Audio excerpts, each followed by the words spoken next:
Olá, como vão todos? Espero que todos estejam bem, espero que todos estejam em paz e com saúde. Nós vamos iniciar mais esse estudo da doutrina espírita com a prece que Jesus nos ensinou. Pai nosso, que estais nos céus, santificado seja o teu nome.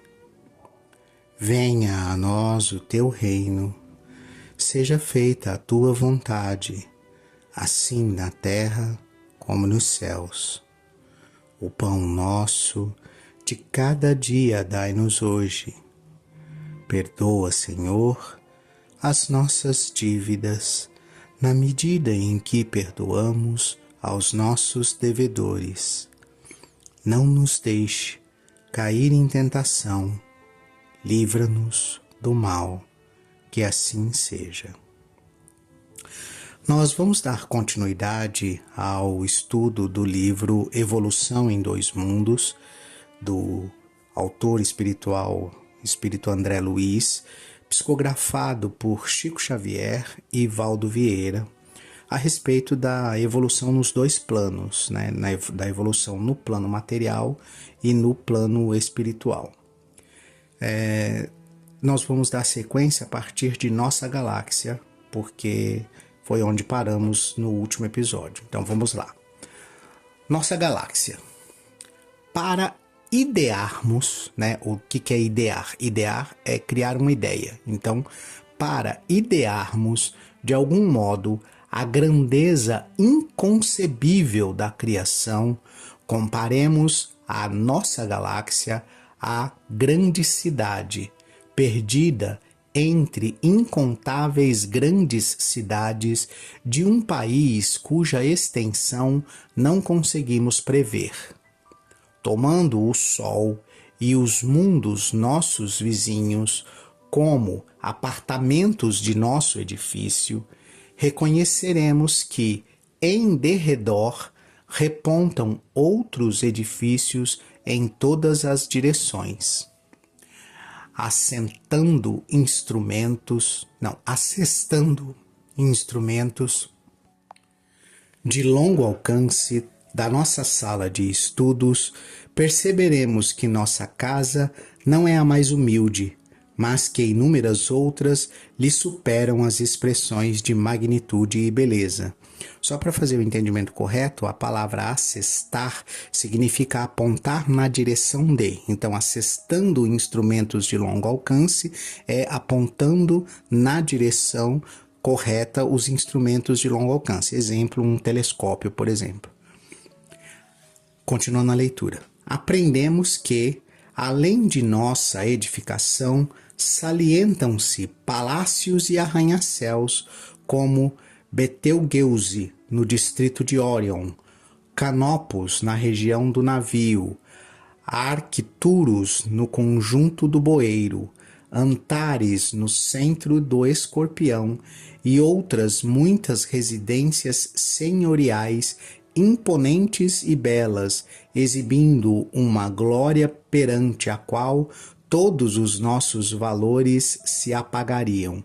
Eu sei que tem gente gritando, para por aí, Valdir, pelo amor de Deus, me ajuda, o que é isso? Vamos lá, vamos ajudar.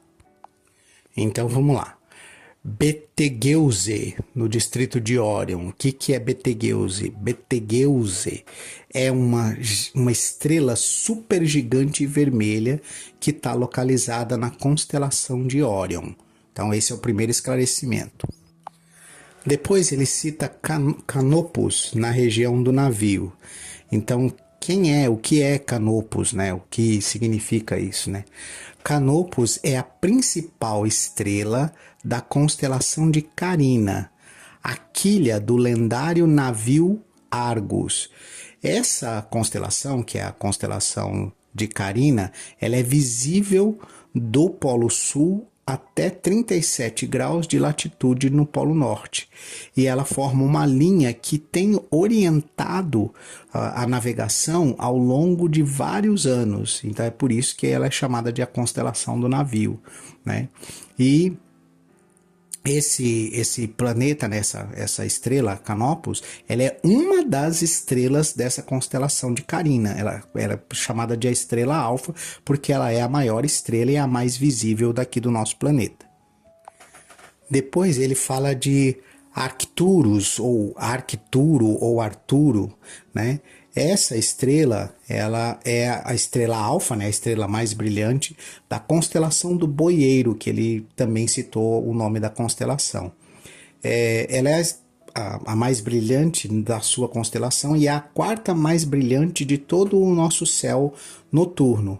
Né? Ela é vista a partir de observatórios aqui da Terra. Você consegue enxergar ela a partir da Terra praticamente a olho nu. Né? Num dia de céu limpo, você enxerga ela com tranquilidade. Depois ele cita Antares, que é uma estrela supergigante vermelha que também pode ser observada daqui da Terra e está na constelação de Escorpião. Como é um áudio, eu não consigo botar as imagens disso, mas vocês podem pesquisar essas imagens na internet para ter uma noção do que é cada estrela dessa. Né? E ele fala dessas criações fazendo uma comparação do nosso Sol, né? Que a gente seria um prédio, um edifício, né? O nosso Sol seria como se fosse vamos chamar assim, a cobertura do edifício sistema solar, aonde você tem vários apartamentos que seriam os planetas do nosso edifício. Né? Então a gente seria um edifício, mas um edifício aonde? Em uma grande cidade. Né? Que grande cidade seria essa? Então você vê que a gente não chega... Considerando o nosso sistema solar inteiro, a gente ainda não seria um bairro inteiro numa constelação como a Via Láctea. A gente seria um edifício de um bairro. Né? Estão percebendo a dimensão? Então ele está dimensionando para a gente o que é essa criação do universo, que tamanho que isso tem. Então você tem assim uma galáxia inteira seria uma cidade, ela não chega a ser uma galáxia inteira nessa comparação, ela não chegaria a ser um estado, nem um estado pequeno, muito menos um país, ela é uma cidade e cada sistema seria um edifício, ele não consegue formar ainda, por exemplo, o nosso sistema solar não dá um bairro dessa cidade, não dá um zoneamento dessa cidade, ele dá um edifício em algum bairro, para você ter uma noção de como é essa dimensão absurda, né, para nós inconcebível da criação e do tamanho do universo.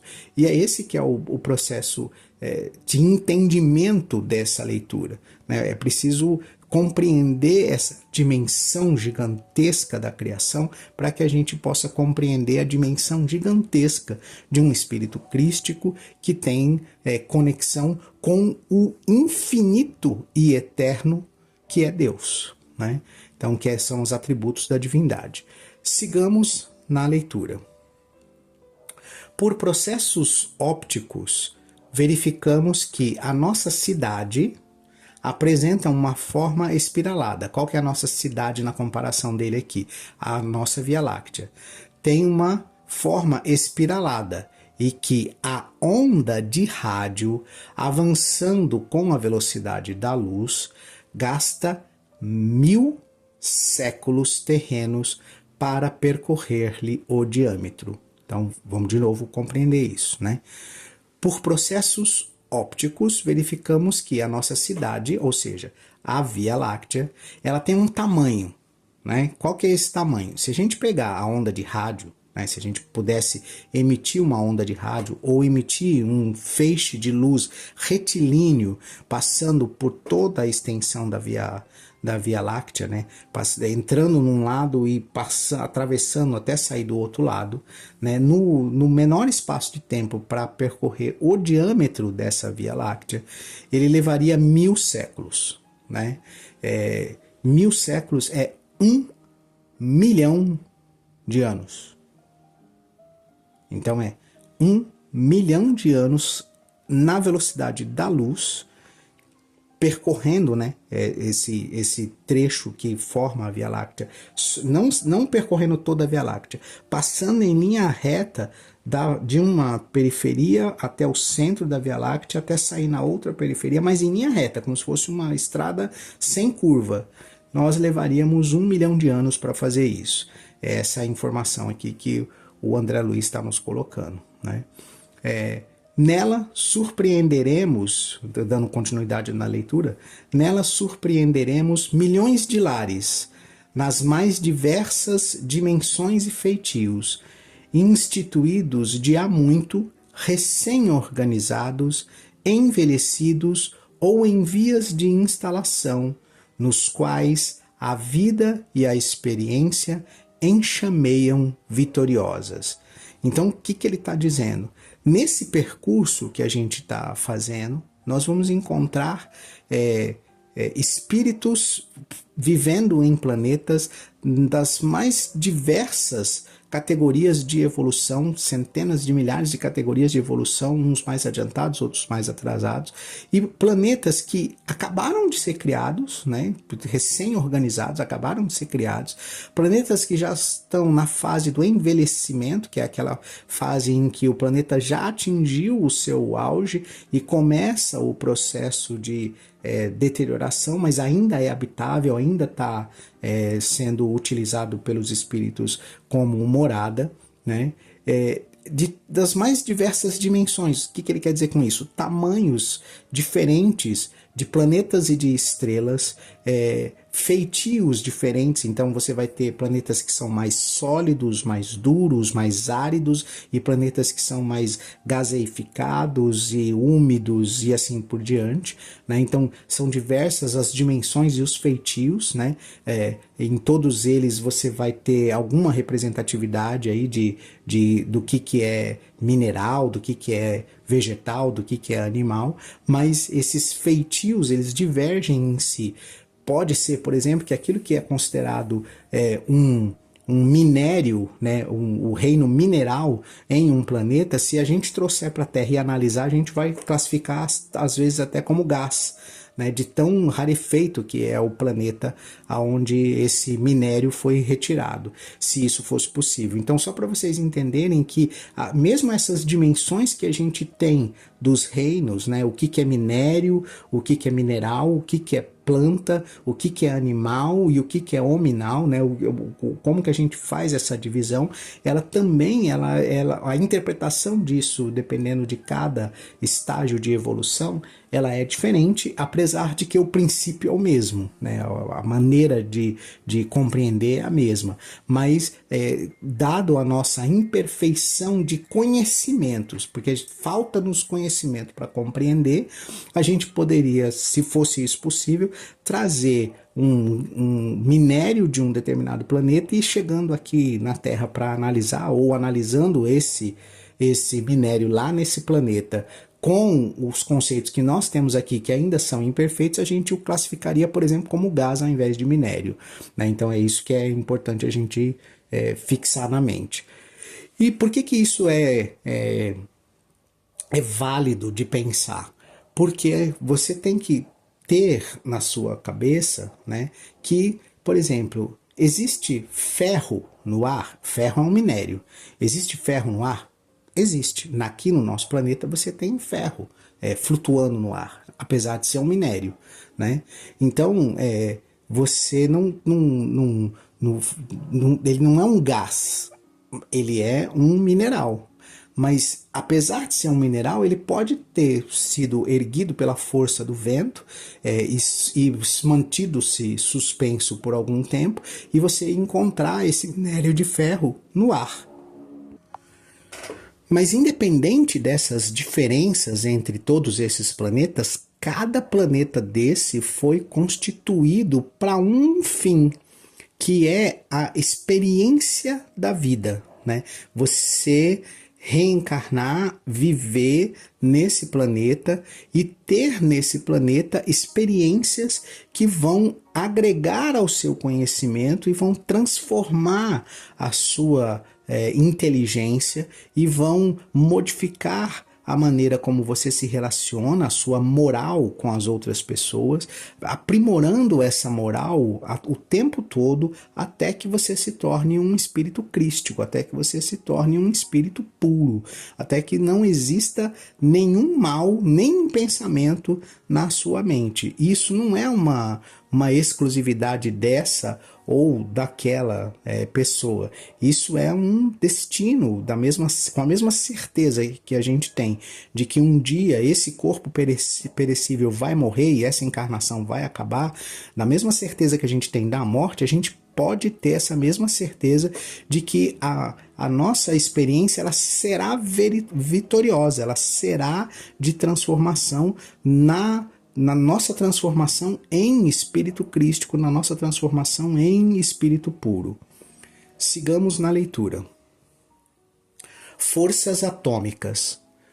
Toda essa riqueza de plasmagem nas linhas da criação ergue-se à base de corpúsculos sob irradiações da mente, corpúsculos e irradiações que, no estado atual dos nossos conhecimentos, embora estejamos fora do plano físico, não podemos definir em sua multiplicidade e configuração, porquanto a morte apenas dilata as nossas concepções e nos aclara a introspecção, iluminando-nos o senso moral, sem resolver de maneira absoluta os problemas que o universo nos propõe a cada passo com os seus espetáculos de grandeza.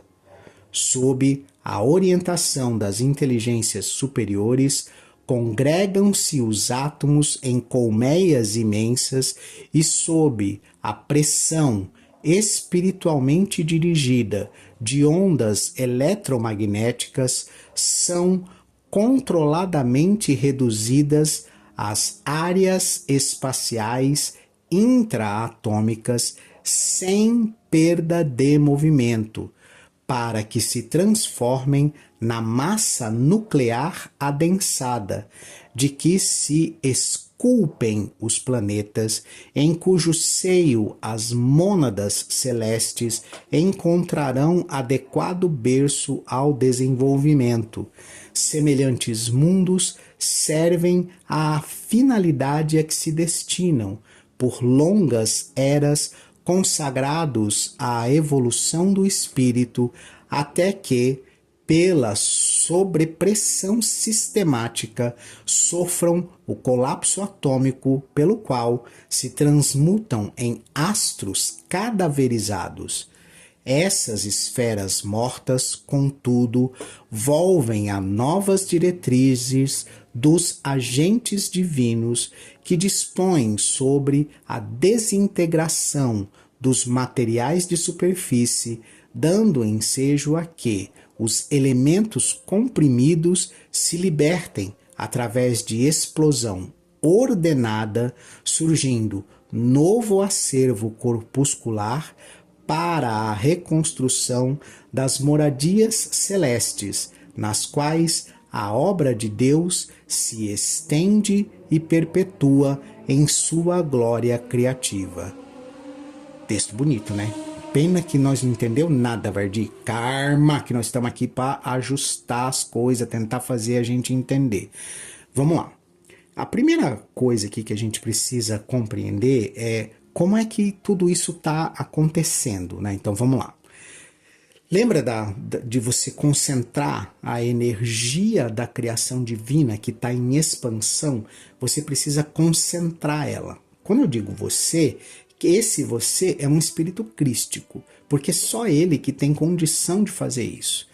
E na medida em que ele vai transformando e dando continuidade transformatória nesse processo, criando e concentrando essa energia em movimentos circulares, a essas subpartículas atômicas que o André aqui, quando ele escreve, né, nós estamos falando aqui lá antes dos anos 60, ele está escrevendo, havia assim algum conhecimento em matéria de partículas subatômicas, mas não o que a gente tem hoje, né? Não o que a gente consegue compreender hoje. Hoje a gente tem conceitos, né, de nanotecnologia, né? A gente é capaz de medir coisas num espaço e num tempo e num universo infinitamente pequeno, que é o que é chamado de nanotecnologia, né? Então a gente consegue inclusive fazer construções na casa, vamos chamar assim, vai do milhão, né? Ou seja, pegar 1 centímetro, dividir ele em 1 milhão de vezes, e essa partícula de 1 milhão de vezes a gente consegue hoje mexer com elas. São os aceleradores aí de partículas subatômicas nos dão essa possibilidade de construção. Na época do André, isso não existia, não tinha essa tecnologia, não tinha esses conceitos que a gente tem hoje e que a gente deve compreender. Então, para nós hoje, com o conhecimento que a gente tem, por exemplo, de um acelerador de partículas subatômicas, que para quem não entende o conceito, eu vou tentar ajudar. Imagina o seguinte, imagina um circuito de aceleração, como se fosse um circuito de Fórmula 1 ou de ciclismo ou coisa parecida, em que você coloca a partícula para andar e a cada vez que ela passa num determinado ponto, você acelera ela. E conforme você vai dando energia nessa partícula, você consegue construir ou desconstruir aquilo que você está acelerando, né? É basicamente esse aí o conceito de um acelerador de partículas. E dentro desse processo, se a gente for pensar em matéria de cocriação, em matéria de espírito crístico, construindo a partir da vontade de Deus, a gente precisa compreender que essa vontade ela é além do que a gente chama de energia, porque o que a gente chama de energia já é matéria. Então a vontade de Deus é uma energia tão quintessenciada, se é que a gente pode chamar isso de energia, né? Como, para vocês entenderem o colapso das palavras aqui na minha boca, quando eu estou falando de energia, nós estamos falando de matéria, mas quando a gente está falando de pensamento, né, a manifestação do pensamento é material, mas o estágio de início do pensamento, onde a coisa efetivamente acontece, esse processo de criação onde eu tenho a ideia, ela está no campo do espírito, ela é imaterial.